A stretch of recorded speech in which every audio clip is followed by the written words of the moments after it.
Hey everybody, welcome back, and welcome to those of you who are new to the channel. WolverThor, I'm covering Marvel's Avengers in this video. We got a pretty sweet new kind of introductory trailer, but more importantly, a pretty in-depth blog about how to play this game and some of the basics. It's a real, I'd say, critical hierarchy of understanding some real specific and critical points to how this game's gonna work. A couple pro tips in there, one of which you got to make sure you know how to do to save yourself a little bit of time. We'll hit it. It's not all that exciting, but it is. When I found out about it, I was like, oh my god, I could have been doing this earlier. Like, seriously? So anyway, I'm just going to dive right in.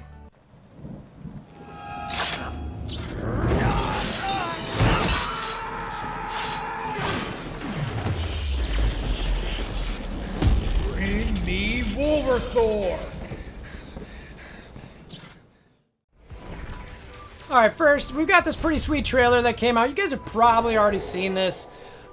You know, when I played this in the beta, I will say that this trailer looks a little bit more cinematic, cartoony versus what you actually play like. Now, I will say the graphics are pretty sweet, but they're not quite like this if you haven't played.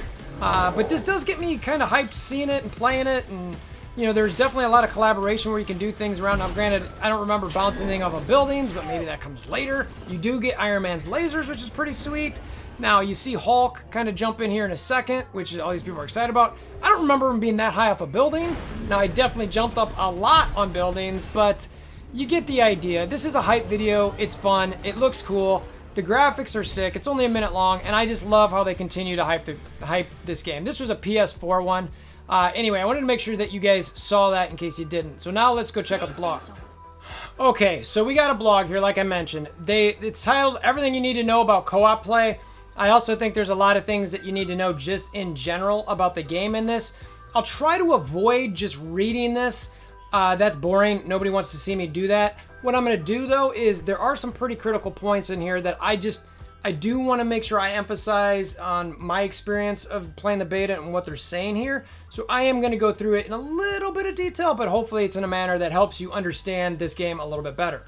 So the first thing is they mention here is that there are about 80 Warzone or drop zone missions that are going to be available at launch. That is way more than the beta. I love that. I think there were 10-ish maybe, or 11-ish during the beta. So having that many more, I love it. It gives a lot more variety of where you want to go. And they mention here is just the lots of options. So I'm happy to see that. The next section here is just talking about jumping in with your friends or just playing solo. However you want to do it, it's kind of up to you. Now this part where they're calling key terms, I actually normally, someone's like, I don't want to read this, but this is actually pretty critical. So I do kind of want to go through this because it touches on some things that it's just going to be the terminology people use in the game. So to catch on quicker, I would advise to read through these, or, you know, hopefully kind of the macro level that I'm about to explain will help you understand these aspects of the game as well. So the first part is the Reassemble campaign. That's just the original story that's going to follow the Avengers and Kamala Khan trying to get them together. This is probably the story. A lot of people love that. I know for me, I love doing the story.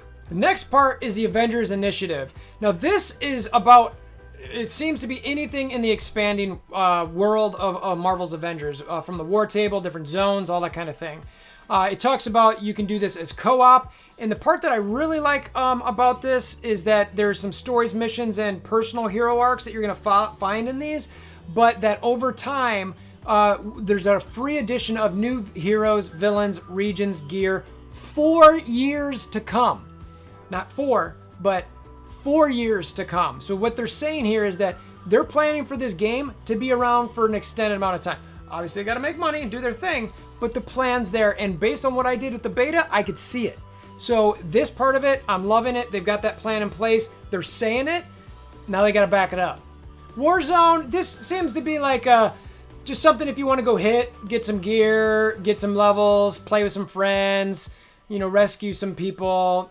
It's basically some farming or just for fun. Your war zones, that's what that is. The war table, that's what you're gonna have inside your Quinjet or the helicarrier. This is where you access all of these different war zones. It's your mission control, your mission hub. So this war table really is just gonna act kind of like your hub to do everything. And that's the key part of it. Next is your strike team.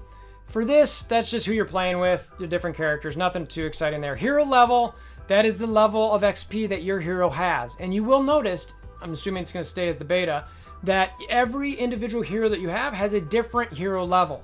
Okay, it's not like you as person A or WolverThor. Like, I'm not as WolverThor, all my characters are level 20. It's maybe one's 20, one's 10, one's 3, one's 25, whatever it might be, that's your hero level. The same thing applies to the power level. Your power level is based on your gear. That's simple, not more to say about it.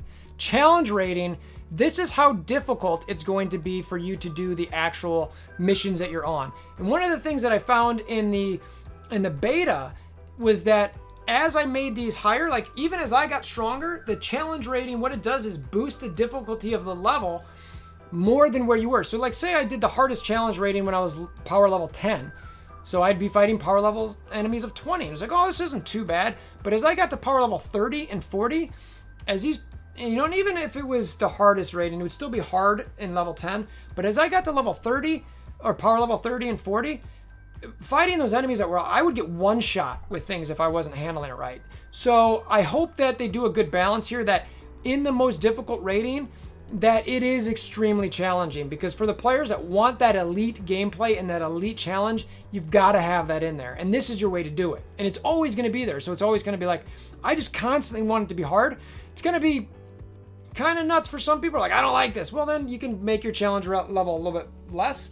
For those of you who want it constantly hard, you're able to bring it up. I really like that dynamic where it's kind of like, you know what, I could just pick it as hard as I want, and it technically can be as easy or as difficult forever for whatever I want.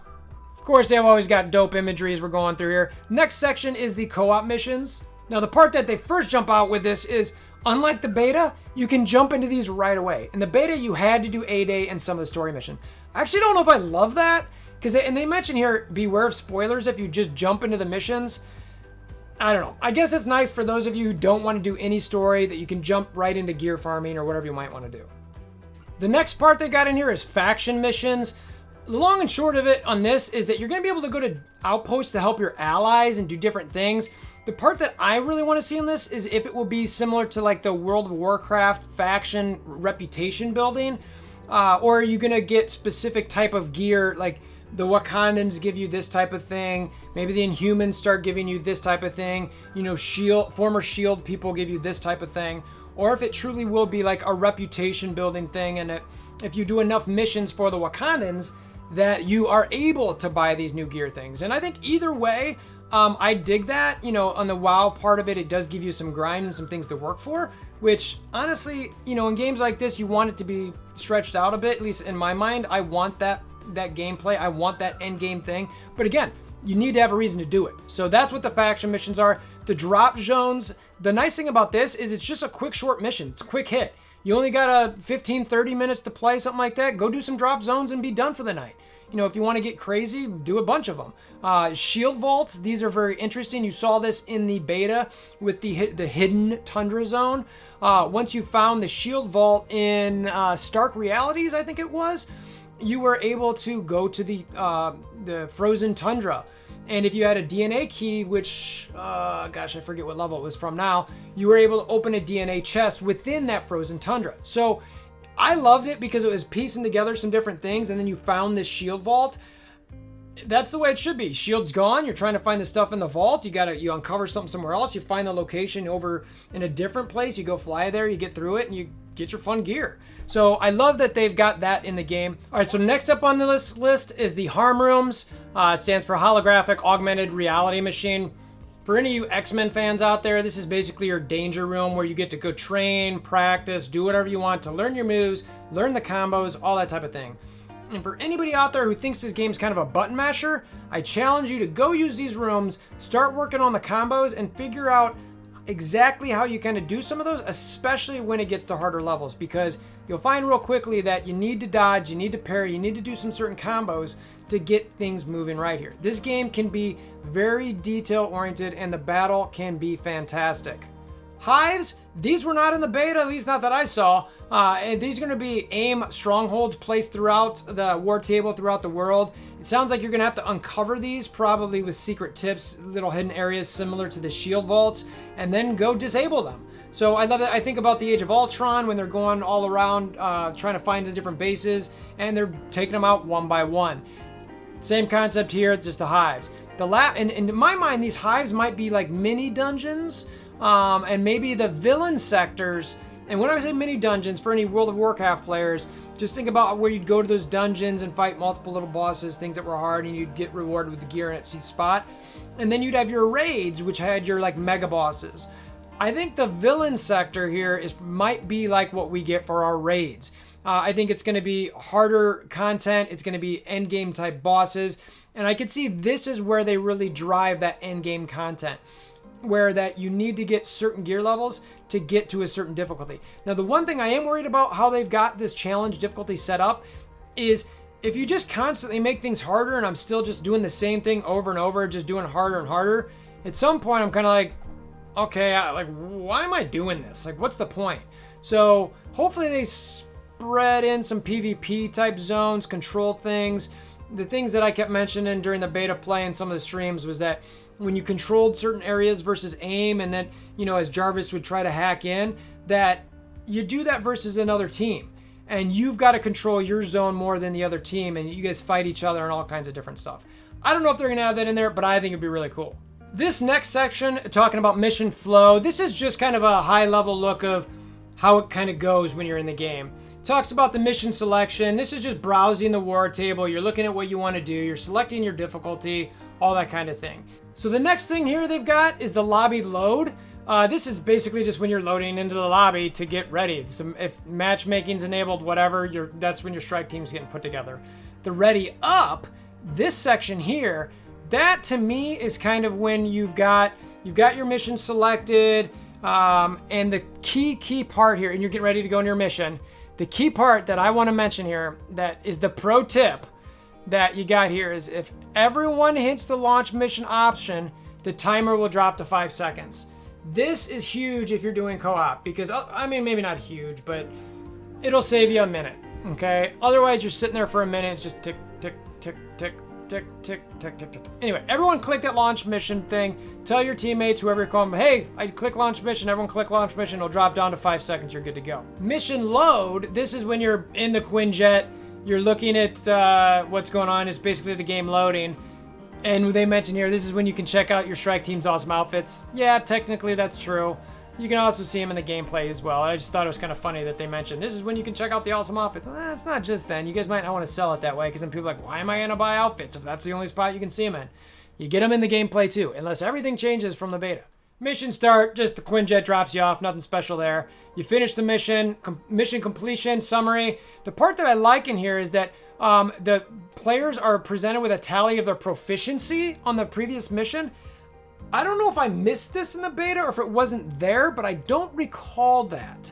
So if you played the beta and you saw that, please let me know exactly where it was at. I'd love to see that. I always like to see the outputs of something so that I can see what I'm doing to improve. And then obviously you get your rewards at the end of the day.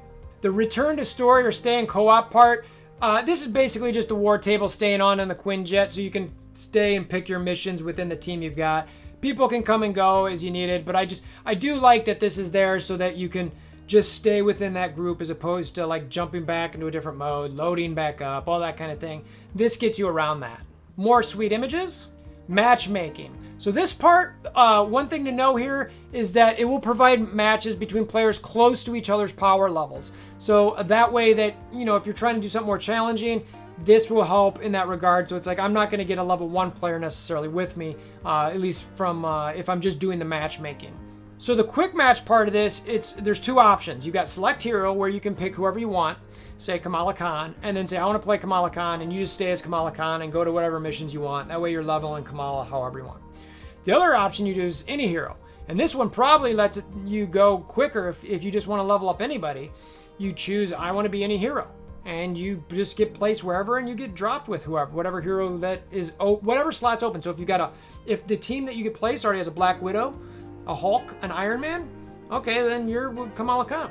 All right, oh, great, I'm gonna play Kamala Khan. I like this because for those of you who are very versatile, it gets you into the action quicker. They talk about, the next paragraph here is just basically them telling you how if anybody has matchmaking enabling, the game's gonna continue to match somebody with that person or that group. So it does it until all the slots are full or the player presses the launch button, or if a player backs out of the ready phase. So Hopefully you don't have people trolling you during that phase where they're backing out. I'm sure there's gonna be some of it. I hope if that's the case, and that's where somebody can troll and get somebody locked in, that you have the ability to boot them or vote them out. That type of thing, that's going to be annoying, and I hope Square Enix jumps on that if it's a problem in the game right away. Talks about if a mission's launched, any slot on your strike team that's not filled by an actual person will get filled in by an AI companion, which is great. Again, more cool images, playing with friends. This is very similar to the matchmaking. There's a little plus button up there where you can say invite. Now on the Steam version of this, the PC, the part that was kind of weird about this is when you clicked it, a window would pop up and you can click the people who are your friends on Steam. But if you were trying to stream or show this, the screen would kind of trip out a little bit. So if you want to play with anybody on PC, Steam, then you've got to add them to your friends list, and then that's the spot that you do it in. It's actually kind of nice, and it's really fun. The part that's really nice is that if you accept an invite while the group is actually in a war zone, it'll place you in the Quinjet lobby.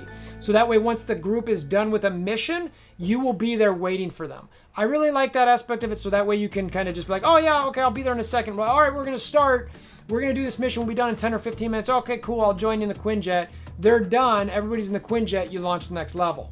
Another really awesome part about this is you don't have to worry about your friends being the same power level as you. It says if your friends are higher, when you're in a strike team, the power level is a unified value across the team, and that will determine the enemy power. So somebody might be super strong and knock everything around. Okay, and you don't want to carry someone along too weak, but it'll kind of neutralize that. Well, I can't bring you along because you're too weak kind of concept, which again, I love, because if you get your friends into this game later, it'll be an easy transition. Oh, cool, I've already got all my characters at level 50. Well, I'm going to now bring in my friend who's level 1, and we can still farm things together and have a good time. Another part of this is you want to know that the rewards are not shared. You get your own individual rewards as you kind of go through things. So that makes things a lot nicer. You don't have to worry about, oh my God, I go get that thing real quick. If something pops up on the screen, you can go get it in a second. You can go get it in a little bit. You don't have to worry about somebody stealing your gear. Couple technical tips they've got. Again, muting players. When you're in that screen, if somebody's chatting a bunch, you can right click. I think it's right click. Well, for the PC Steam players, you can mute them. You can right click it as a Steam player and it makes it mute. And so that way you don't have to listen to them if they're trolling or being obnoxious or whatever. Pausing. Now this part is tough where it's when you've got matchmaking enabled, pausing the game is disabled when in war zones. I did find that a little bit tough while I played. It'd be nice if there was an option that if somebody wants to pause it, there'd be a little pop-up in the right-hand corner or something in your mission saying, Kamala Khan wants to pause. Do you agree? And do something, hold down both, all 4 triggers or something like that. Then it's like, okay, great. Or something that, I don't know, maybe press down on a button or a combination of buttons, something that, or maybe the start button that says I can now pause to. But right now you can't do that. When matchmaking is disabled, you can pause whenever you want. Great. You cannot join in progress right now, which I kind of get. You don't want somebody to get all the way through a level and then, hey, come in, I got you, I went through everything. All right, great. And now you get the greatest loot. Again, you get to go join in the Quinjet once they're finished the mission. Probably the most depressing thing on this entire thing is that there's no crossplay, but it does say at this time. So maybe it gives us some hope, hopefully. Maybe if the game's big enough, they will get some sort of crossplay in this, because it would be awesome if you could play with your PlayStation friends, your Xbox friends, your Steam PC friends. That would be huge. Talks about the NAT types for any of you Xbox One or PlayStation 4 users. There's some links here if you want to check that out. And then if you missed any of their blogs, here's some links. So I normally don't go through these things in this much detail, but I found that the information here was really critical. I wanted to try to do a high level-ish and also share with what I thought it meant based on my experiences in the beta. So I hope it brought something to you. Again, I am really optimistic about this game, slightly cautiously, but more optimistic than cautious. It seems like it's going to be really cool. You do have to have a decent machine to play it, so anybody who's getting frustrated with the PS4 frame rates, you might want to get a PS5 or dumb down those things. For anyone who's got a PC, you got to really lower some of the ratings or have a decent machine to run it. I think either way, even if you don't have the highest detail in this game, it's still going to be a ton of fun. So that's what I got. I appreciate you guys stopping by. I know this is a longer video than I've been doing lately, but you know what? I figured it was worth it. Why not?